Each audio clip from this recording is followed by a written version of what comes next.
justice of, the Supreme Court. If we are looking at your exercise as a CJ, yes, Article 1461 says stated misbehavior, of a justice of the Supreme Court.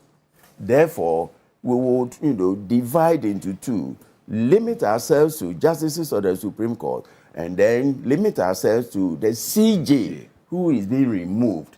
If they had, told that line, we wouldn't have a situation where, it relates back to the instance. When the Constitution says there shall be no retroactive legislation, but you are interpreting a provision of the Constitution retroactively. I don't think, their lordships were right, insofar as they did that. And that is, what has affected former Chief Justice Tornoo. Then the fifth,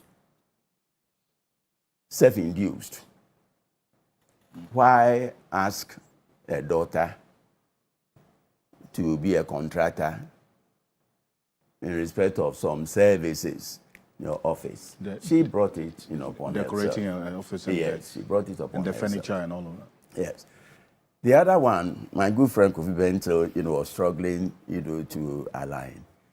You see, it is an audit issue, yes. But who is the head of the judiciary? The Chief Justice. Article 125, Clause 4 is clear. The Chief Justice shall be the head. So the buck stops on the desk.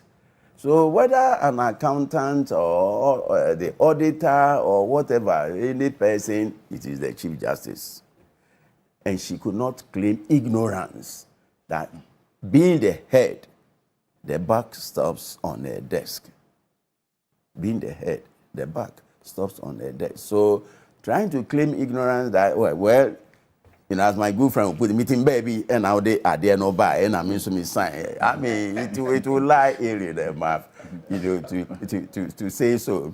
So she must have known, the consequences, of signing. But after all, who approves and who disapproves?